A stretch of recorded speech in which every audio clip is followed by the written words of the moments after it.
Thank you very much, Steve. Yeah, I see. It was 17 years ago, at the age of 27, that Dennis Prager became the director of a unique Jewish institution known as the Brandeis Bardeen Institute in Simi Valley, California. At the time, I was privileged to have been serving on the board of directors of Brandeis Bardeen, and I've taken a very special interest over the years in following Dennis's extraordinary career. Described as one of the most creative minds in organized Jewish life today, Dennis was born and raised in Brooklyn. He attended the renowned Yeshiva of Flatbush and, upon graduation, entered Brooklyn College.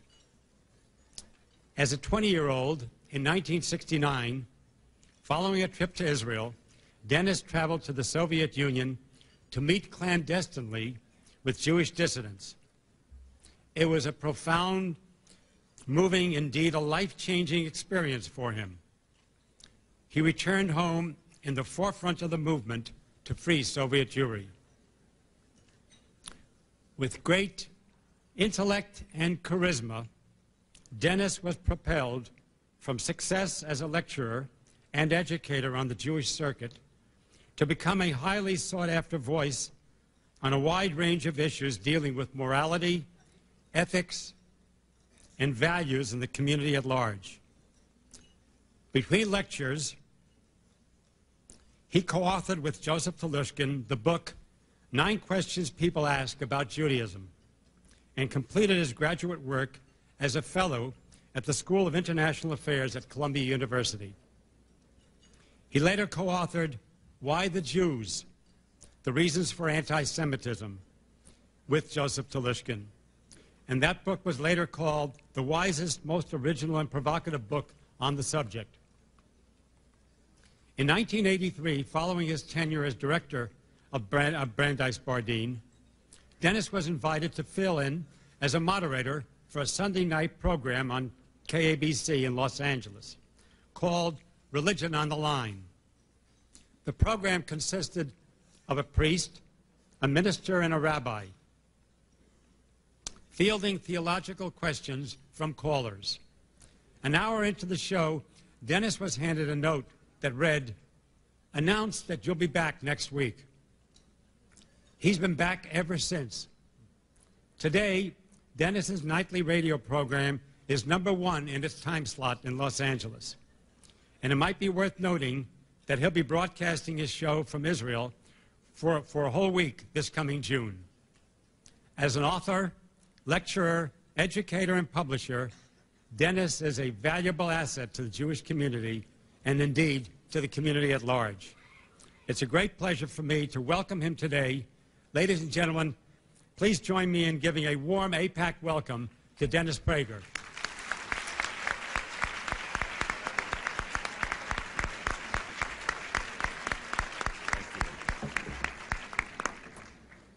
Ladies and gentlemen, esteemed officers of AIPAC, Larry Weinberg, thank you very much. I will just tell you at the outset, whenever I receive such a beautiful introduction, I think of one that I once gave, which I ruined, and I'd like to share with you, especially given the serious nature of my talk. I think it's an appropriate beginning. I actually gave the following introduction to my dear friend and co-author Joseph Telushkin at the opening inaugural ceremony, if you will, before 1,000 people in Southern California about 8 years ago, when our second book, Why the Jews? The Reason for Anti-Semitism, came out. This is exactly what I said. Larry, I didn't have notes because, after all, I know Joseph since high school, since Flatbush, and I got carried away introducing my best friend, and this is exactly what I said. The evening was, he introduced me and I spoke on anti-Semitism, then I introduced him and he spoke on the subject, and this is what I said. Ladies and gentlemen, it is my privilege and pleasure this evening to introduce to you Rabbi Joseph Telushkin. When Joseph Telushkin speaks, He brings Jewish history to life. He brings Jewish thought to life. He brings anti-Semitism to life. Well, you can imagine his joy at being introduced as one whose talks cause pogroms. So Larry, I thought of that, and that is not something I have to overcome with that warm introduction. My only dilemma is trying to say as much as I want to share with you with this august meeting in the time frame that I'm given. I often comment that I studied speaking under Fidel Castro, so the time I'm given makes it very difficult. What do I want to talk to you about? That was my one great dilemma. What do I want to talk to this organization about? You know so well how to make the case for Israel in this great democracy of the United States. I'm not going to tell you how to deal politically. That is your expertise. I want to talk to you about everything outside of Capitol Hill. I want to talk to you about the soul of America and the soul of the Jews, because there is a battle for the soul of America and there is a battle for the soul of the Jews right now, and if we lose that battle, all the great work that you'll ever do here in Washington will come to naught. Ultimately, the battle for Israel is a battle for values, and we have to work on America's values and Jews' values, or it's all lost. I beg you to know that. I think in your gut you do, but that's what I want to talk to you about. And I want to address you as Americans and as Jews, that we are so blessed, so privileged to be both. The older I get, the more I feel that I have two fathers, Abraham and George Washington. I am simply blessed by that fact. And the more I have traveled, now 70 countries, the more I have come to believe in the truth of that. I want to address you first with regard to our Americanness and the battle for the American soul. We Jews have to be a moral and spiritual force in America, not merely a political one. The battle is a moral and spiritual one. Politics, in the final analysis, is the expression of the moral qualities of a country rather than the cause of it. When parents tell me, how can I raise my children to be ethical? Look at the corruption in government. I say they have it backwards. Corruption comes from within. It doesn't come from above. You have to raise good kids. Those good kids will run for office and be good people. That's the way it works. The battle begins in the soul, the heart, and the character of our people. I want to offer you 8 battles. I want to offer you 8 battles, any one of which could be its own lecture, but I need to touch on each of them at least briefly. 8 battles for the American soul, that if we lose, we cannot win any of our moral or political battles, and certainly not one for support for the Jewish state. In no order of importance, but number 1, we have to oppose those who keep knocking America as a morally inferior country. America,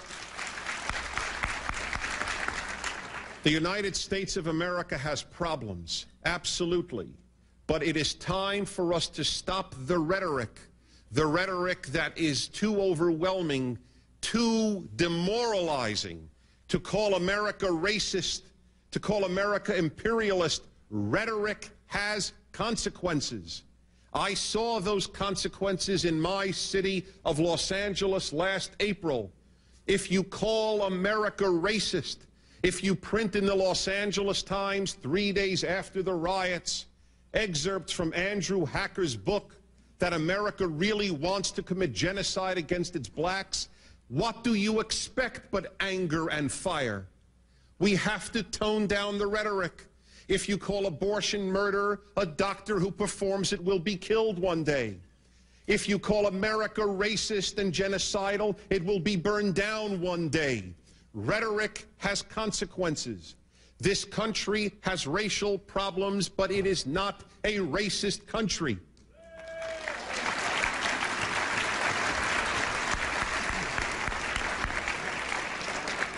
If our country is as bad as it is frequently depicted in the overwrought rhetoric, then nothing it ever does will be seen as moral, and we can make no claim for support for Israel, because our claim, as you just heard from our Secretary of State, I quote, is religious and ethical moral values. Again, fundamental moral values that we share that are exceedingly important. If America is not seen as a moral state, what do we share with Israel? It is all a matter of the battle for the moral soul of America. Problems are problems, but to say it is evil is to say that whatever it does is not moral. People call my radio show and tell me that we're in Somalia for oil. That's incredible, incredible. When in the history of the world have whites died to save black lives? As they are now, have Christians died to save Muslim lives? And the cynics say it's for oil, Somalian oil. That's what we need. This is what needs to be fought. We are there as we are in Bosnia dropping food, and I wish, frankly, we did more, but we are the ones to drop food. When Bosnian Muslims wanted help, they didn't say, where is Switzerland? They didn't say, where is Saudi Arabia, our fellow Muslims? They said, where is America? And America answered. That is what we need to tell the world.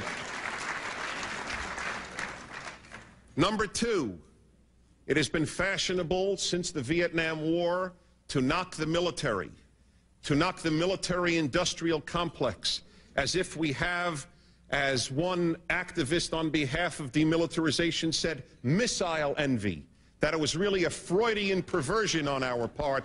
That's why America liked missiles. Ladies and gentlemen, it is time for us to understand. We Jews of all people should understand. It is the military that liberated Auschwitz, not words, not negotiations. It will be the military that will stop the terrorists of the world, not negotiations, not understanding.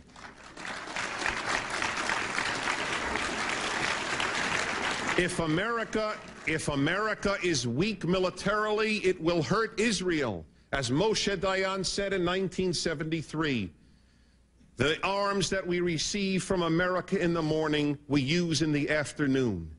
I know America has massive domestic needs, but it is the greatest power for good on this planet, and you need force to back up goodness.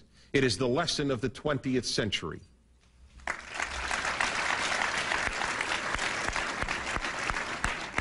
Number three, there are three major challenges to morality as the basic value of society in America. We Jews must fight them. Number one, there is a trend in America to understand evil rather than to condemn it. I will give you a micro example. When my son was about 2 years old, a 5-year-old boy in a park, clearly practicing to become a Nazi, walked over to him and just out of nowhere pushed him down, and my son hit his head on the concrete. My son wasn't particularly hurt, and that's not the part of the story that's relevant. What's relevant is the mother's reaction to the boy who pushed my son down. She walked over to him, and she said as follows, "What's bothering you, darling?" I knew one thing about that woman, only one thing. She went to graduate school.